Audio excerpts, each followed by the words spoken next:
Good morning and welcome to another episode of Live Without Limits, Reach Personal Success on a Daily Basis.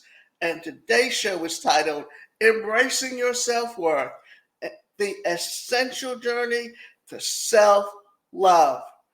And I am thrilled to have you join us today as we delve into a topic that is not only transformative, but also fundamental to all our well being and happiness.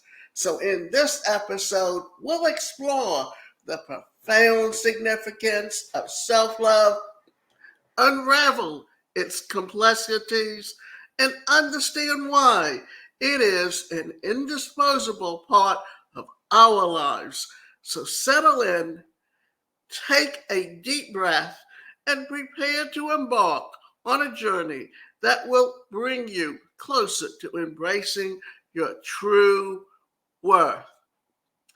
And the first thing I'm going to do is talk about what my family did to me because I grew up in a very, very toxic family with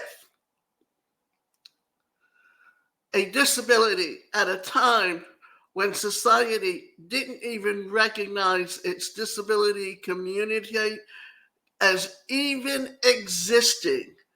My father physically abused while my mother emotionally, verbally, and psychologically abused. And between the two, it was a very toxic family. And let me just boil it down to this much. My father passed away in 1970. He was born in 1909. My mother was born in 1918. And in those days, women got married and they were taken care of by their husbands financially. My mother came from a home where even though her father's family had a business, my grandmother was very negative, and that's what she passed along to all her daughters. And she was very jealous of my grandfather's family. Therefore, they wanted very little to do with her. They checked up on the children, but they didn't have very much to do with her. And my father grew up in a home where there was a lot of physical abuse. So together, they really brought that toxic family and made it even worse. And it's almost like I saw no real respect between them and no real love. It was more of a marriage of convenience and financial need. And in those times, that's what marriage was. It wasn't that two people came together because they truly cared about each other. It was that what always on the woman's part, it was all about being taken care of because they were always taken care of by the father and the mother. So they expected to be taken care of financially. The thing is that I experienced the brunt of everything because my personality was to be more independent and more outgoing, and I didn't depend on them for that emotional support because they just couldn't give it. They couldn't give it to each other. They surely couldn't give it to their children. And I had to learn to pat myself on the back because no one else was ever going to do it for me. And what my mother did was, my father passed away in 1970, and that was before the laws changed. And because he was a lawyer, he had someone that had an office that was across the hall from them. You didn't have financial planners then, but you had people, stockbrokers. So he sat down with them and they figured out which stocks were good stocks that were long-term investments, which ones he could play around with money that he had, and made and set up rollover bonds. And he made sure my mother knew what was there and how to take care of it. And when he passed, She had to first learn how to write checks in a checkbook and pay for bills because he did everything. So, and he basically left everything to her with the idea she would see to it that all her children would be taken care of financially. Well, my older sister is deaf. Her personality is to be laid back and be the peacemaker, but she allows them to walk all over her and she would cater to whatever they told her to do because she just didn't understand what they were not capable of giving in meeting her needs. And she thought that by being the perfect child who didn't open her mouth and allowed them to abuse her and allowed them to keep beating her down, that she could get what she wants. And then because I was the opposite personality where I was very outgoing and I put boundaries up that they just did not want to accept.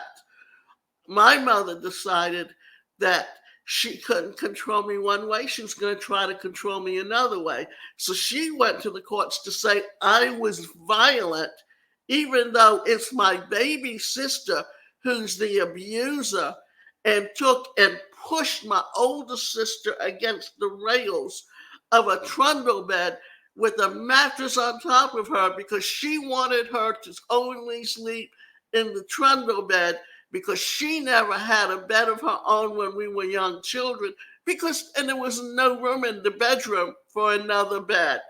And then when they didn't add on to the house, she slept in the den where the couch was, where it had a hide bed.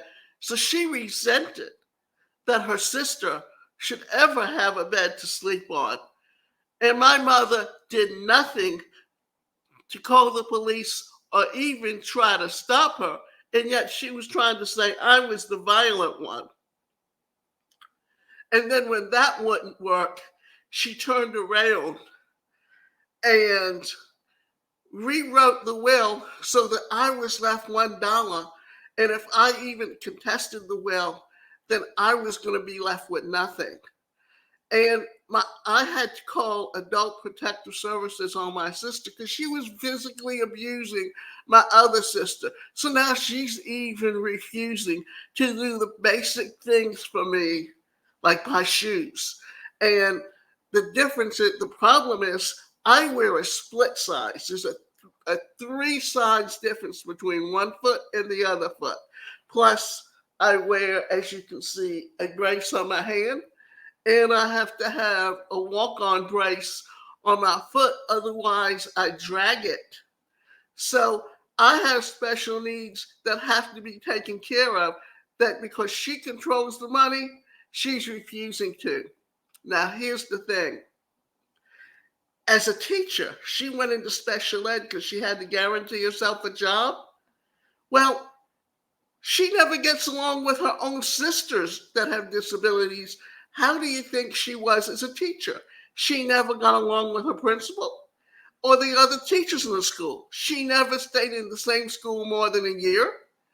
And even my mother went bragging how one year she only had one student to work with. Well, that was because she probably couldn't work in the classroom with students.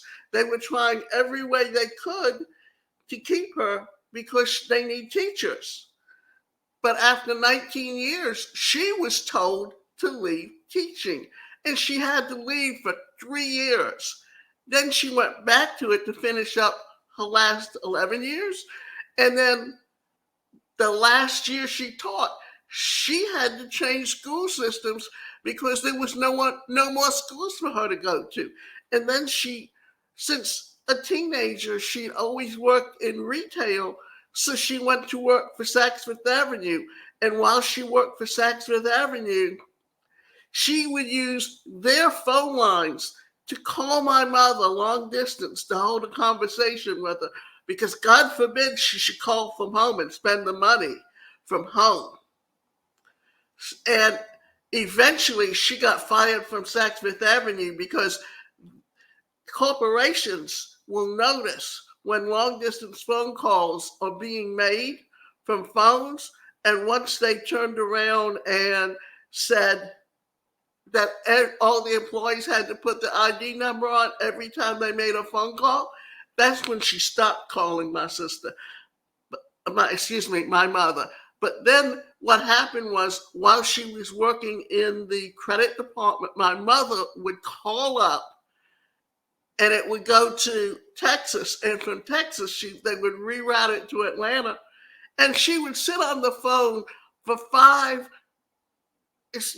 for 40 minutes to an hour because my sister could only talk to her in between calls. Well, that's all of the reasons that she got fired. So if you have to learn to stand up and put up walls between you and your family, even disassociate from them completely, you have to do it to protect yourself. Because if you don't, they're going to walk all over you. And what's going to happen is it's going to lower your self esteem. Therefore, you have to protect yourself first. So, to set the stage for today's conversation, I'd like to share a personal reflection that eliminates the essence of self love. There was a time in my life when I looked in the mirror and the reflection staring back at me was a stranger, someone who tirelessly sought approval and validation from others, leaving my own needs and desires unattended to. It was a pivotal moment when I realized that the most profound relationship I could ever cultivate was the one with myself. The epiphany was encapsulated beautifully by the words of Lucille Ball, who said, "Love yourself first, and everything else falls in line." You really have to love yourself to get anything done in this world. This quote resonates deeply with me, and it is underscores the truth that self-love is not an act of selfishness, but rather the foundation from which we can build a life of fulfillment and resilience and authentic happiness. Now, what I'm going to talk about, because I talked about all of this, is the fact that because my sister bought into what they were telling her, when my mother passed away, her life had become so dependent on my mother that she's lost. She literally doesn't know how to take care of herself, when to take a bath, when to go do the laundry, anything at all. Depends on other people to tell her what to do. That's why she's afraid of my own younger sister, because she's afraid that if she stands up to her, she's going to cut her out from all money. And they beat into her head so badly that she's poor, that she literally believes she's poor. And the sad part is, my younger sister controls an estate that today is worth $3 million and refuses to help her sisters get their needs met.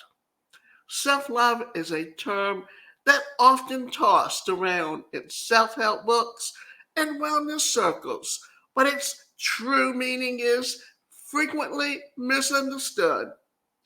At its core, self love is about nurturing a compassionate and accepting relationship with oneself. It's the practice of acknowledging your worth, embracing your imperfections, and granting yourself the kindness and respect that you would offer to a dear friend. Unfortunately, there are several misconceptions about self love that can mislead us. One common myth is that self love is synonymous with narcissism or self absorption. However, this couldn't be further from the truth. Narcissism, narcissism is characterized by an excessive need for admiration and lack of empathy for others. Whereas, and let me also go back before I say this, is that this encapsulates my baby sister to a T. She loves having you to cater to her and give her everything that she needs, but she'll never help you with anything you need. Whereas self-love is about healthy self-regard and emotional well-being that allows us to connect with others more authentically. And that means that you know who your true self is. I use assessment profiles and I've used the disc. And in the disc, there's your authentic self, there's the mask you wear, and there's your true self. And all of these things interconnect. And let me explain to you that the D is a dominant personality who feels they control the environment. The I is someone who has very good interpersonal skills and can talk to anyone that's even a stranger, and they can do business deals even any place, even at a party. Then you've got the steadiness personality, and this person literally goes by the book. If they work for a company, they will read that manual from cover to cover, and they will literally do exactly what the book says. Then you've got the C personality, and that is someone who's very conscientiousness, and that person dresses to a T and projects a certain image, plus they question everything until they understand it explicitly. We have all of these behaviors within us, but some of these behaviors are our dominant behaviors while others are our secondary. And understanding where you're coming from and when you're communicating with other people, how to interact with them more efficiently can help you adapt in how you communicate. Some believe that self love is a destination, a state of perfection to be achieved. This is a misleading notion, as self love is an ongoing process, a journey that evolves as we grow and change throughout our lives. It's not about reaching a point where we no longer have challenges or doubts, but about maintaining a supportive inner dialogue and self care practices, regardless of life's ups and downs. By understanding what self love truly is and dispelling these myths, we can begin to cultivate a more loving and forgiving relationship with ourselves, which in turn enhances our relationships with others and overall quality of life. Now, what I want to do is say this thing, that when you look at a family, each of them communicate in a certain way and it all blends together and the family works efficiently. But if it's a dysfunctional family and a toxic family and one person changes, then there's a breakdown in that family. And if you change, that family's going to try and pull you back in because they literally don't want you to change because they don't want to change. And when that happens, that means you literally have to learn that to love yourself first. And in loving yourself first, you have to break away from them. You wouldn't let strangers abuse you, but you allow your family to continue to abuse you, especially when they're toxic. That's why so many families you will see where members that the other members of the family will always go behind their back and say negative things about them. And that person literally has broken away from the family and been successful on their own because they have broken away from the family. Self love is the cornerstone of a fulfilling life because it influences every aspect of our existence. When we cultivate self-love, we lay the foundation for stronger and healthier relationships. It allows us to set boundaries, communicate our needs effectively, and engage with others from a place of confidence and self-respect. This in turn leads to more meaningful and satisfying connections with the people around us. In the realm of career and professional development, self love is equally critical.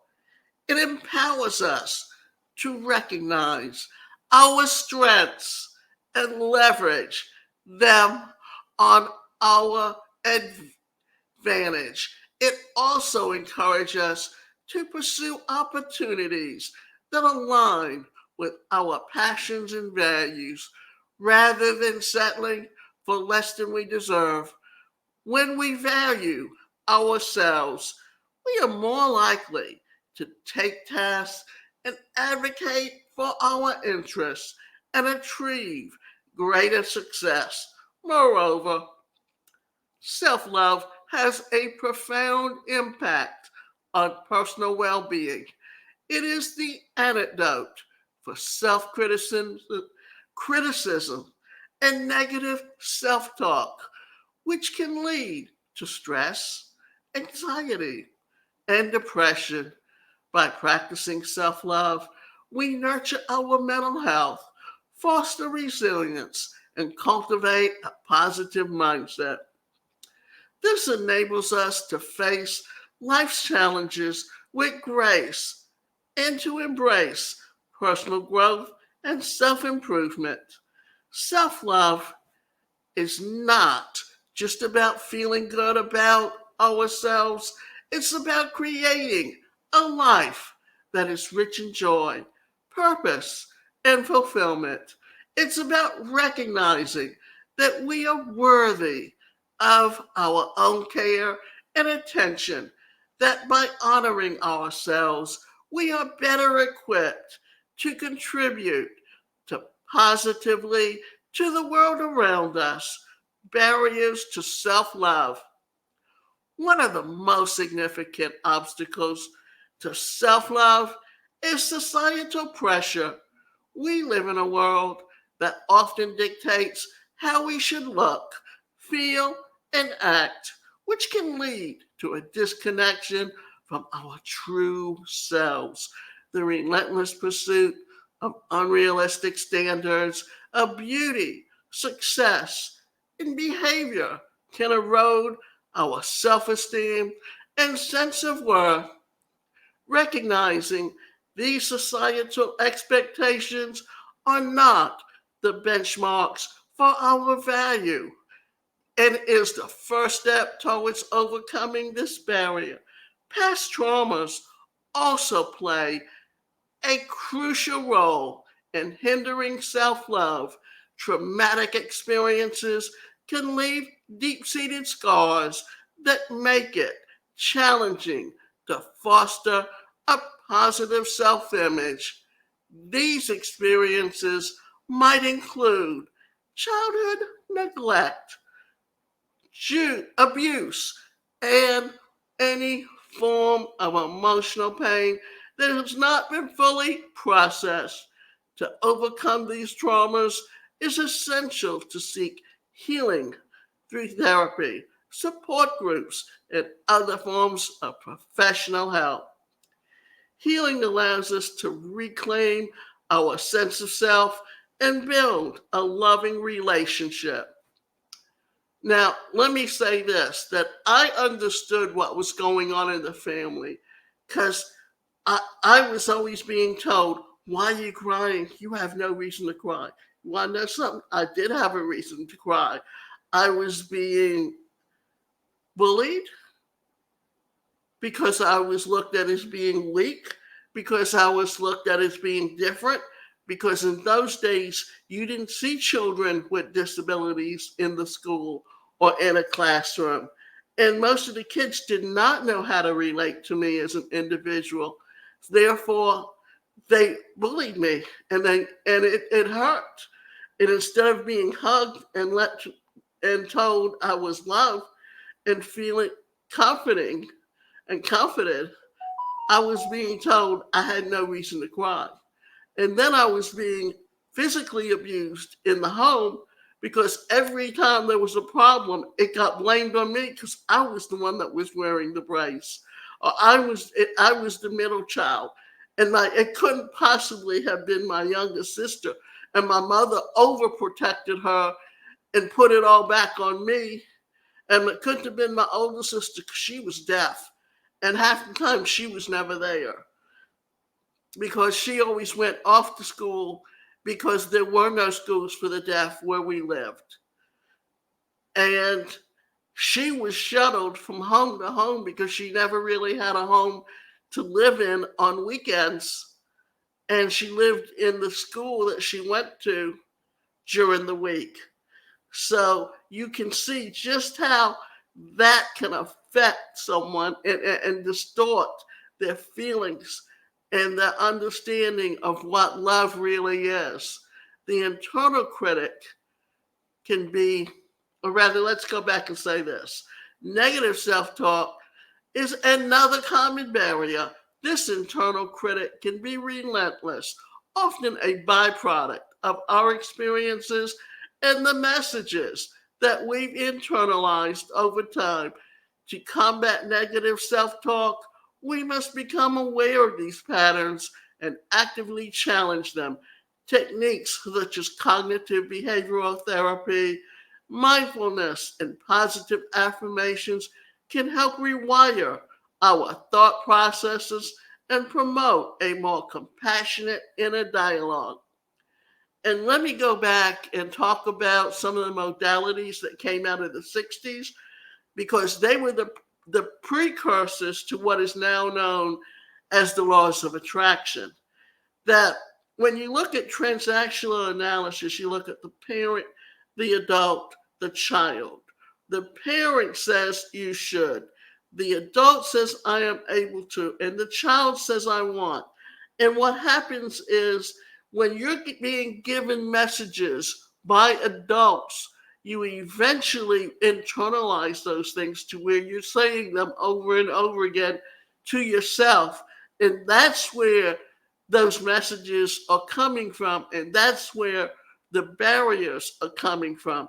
Because if a parent grew up in a home where they were constantly being barraged with negative reinforcements and negative messages, then that's the only way they know how to talk to you because it makes them feel better about themselves.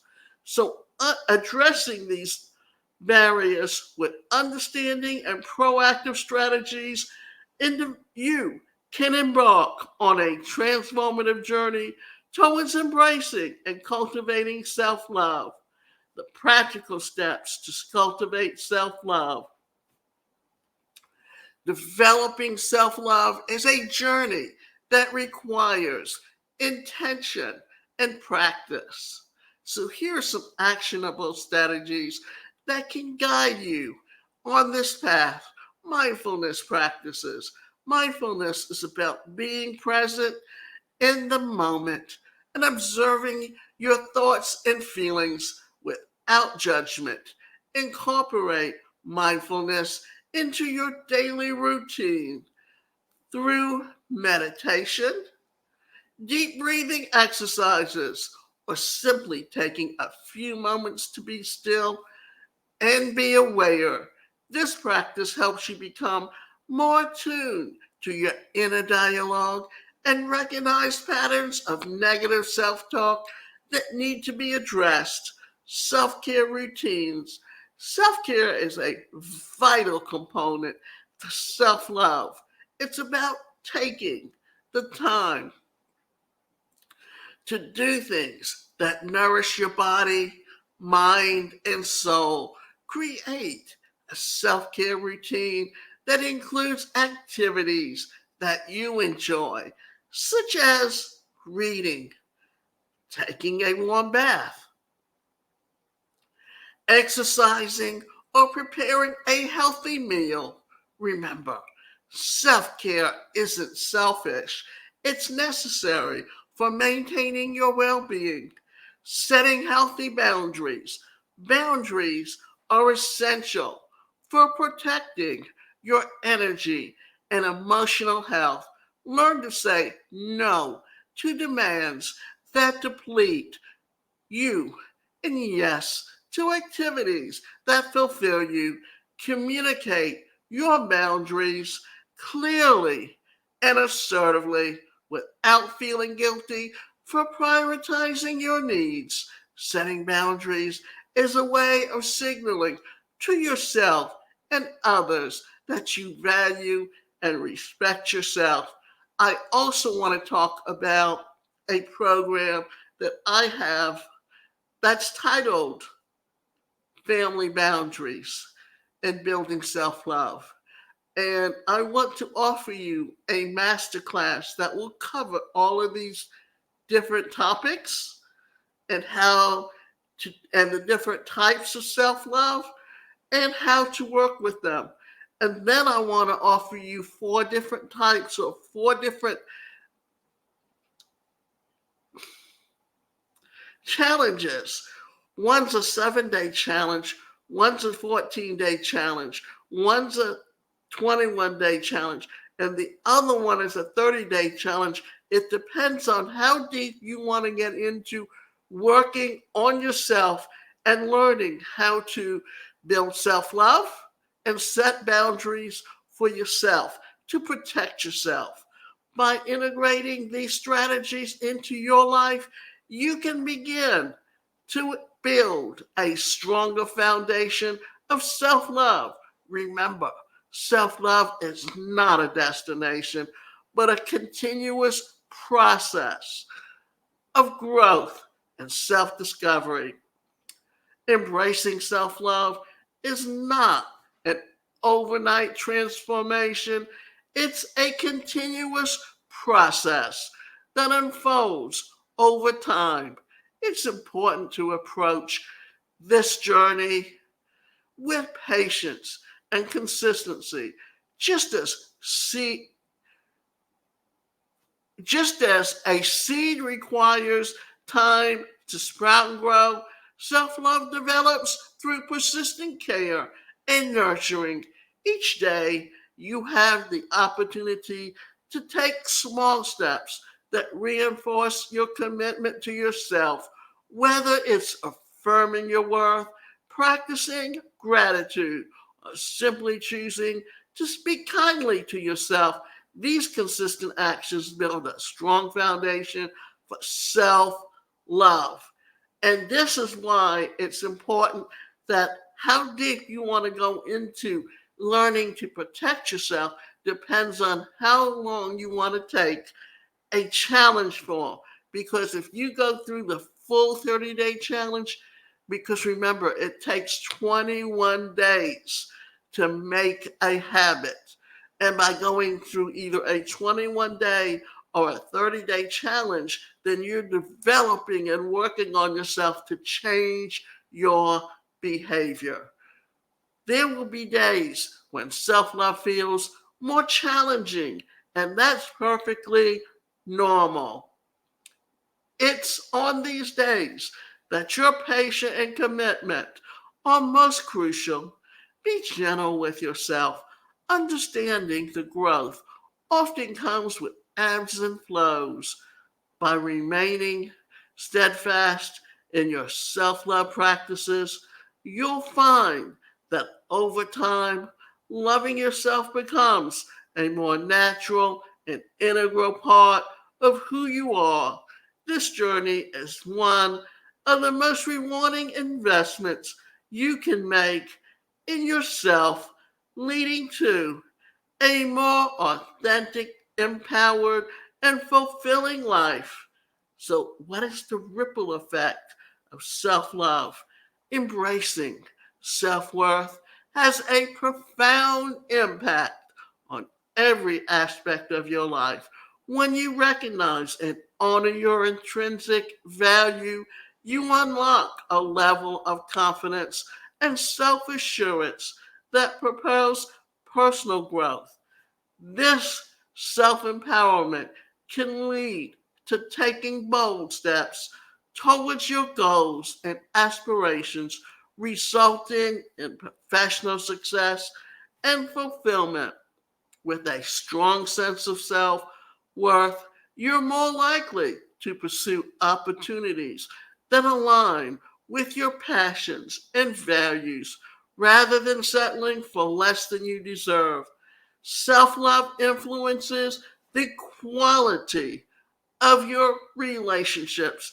It allows you to establish and maintain healthy boundaries, communicate effectively, and engage with others from a place of respect and equality. In the professional realm, it encourages you to negotiate for fair compassion, seek out meaningful work, and contribute your unique talents with confidence. As you cultivate self love and self worth, you become a beacon of positivity and strength in your community.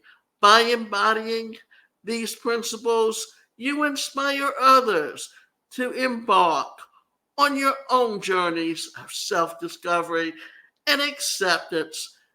Encourage your listeners to become advocates of self love by sharing their experiences, supporting one another, and creating spaces where open and honest conversations about self worth can flourish. You can foster a culture that celebrates individuality, nurtures growth, and uplifts everyone to reach their highest potential. So let's talk about Sarah, a client who struggled with self doubt and a harsh inner critic. She often felt unworthy of success and happiness, which held her back in her career and personal life. Through dedicated self love practices such as daily affirmations and journaling, she achieved. Sarah began to shift her mindset. She learned to celebrate her strengths and forgive her perceived weaknesses. This newfound self love and empowered her to pursue a promotion at work, which she successfully obtained, and encounter a healthy and loving relationship. Another example is Michael, who came from a background where vulnerability was seen as a weakness.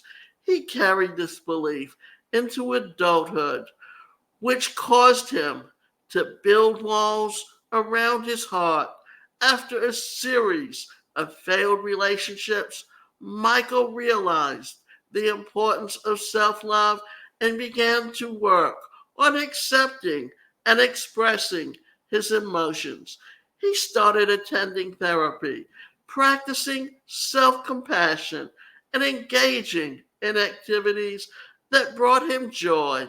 As a result, Michael's relationships improved, and he found a sense of peace and contentment with himself. Now, what do these stories show? And they highlight that the journey to self love is deeply personal and can lead to significant changes in one's life. By embracing self love, individuals like Sarah and Michael have not only enhanced their own well being, but also positively influenced those around them. So, in summary, today's episode has been a deep dive into the essential journey of self love. We've explored the true meaning of self love, debunked common misconceptions, and highlighted its role as the cornerstone of fulfilling life. We've identified obstacles like societal pressures, past traumas, and negative self talk, and provided insightful on how to overcome them. We've shared actionable strategies for cultivating self love, emphasizing the importance of mindfulness, self care, and setting healthy boundaries. We've also discussed the necessity of patience and consistency on this journey. We've seen how embracing self love and self worth can positively influence all areas of life, from personal growth to professional achievements. And we've heard inspiring stories of transformation. These narratives serve as a testament to the power of self love. Now I invite you to engage in self love challenge over the next week. Dedicate a few minutes each day to write down 3 things that you appreciate about yourself. This simple activity can help reinforce positive self perception and strengthen your journey to self love. Think and thank you for joining me at this transformative journey. If today's episode resonates with you, please share it with others who might benefit from embracing their worth. Your support helps spread the message of self love far and wide. So stay tuned for our next episode. We'll delve into the art of resilience and how to bounce back stronger from life's challenges. Until then, remember to honor your journey, embrace your worth, and continue to unlock your potential. And the last thing I want to say is that I challenge you to take part and learn to love yourself and to give yourself the permission to distance yourself from people who do not respect you and do not respect your boundaries.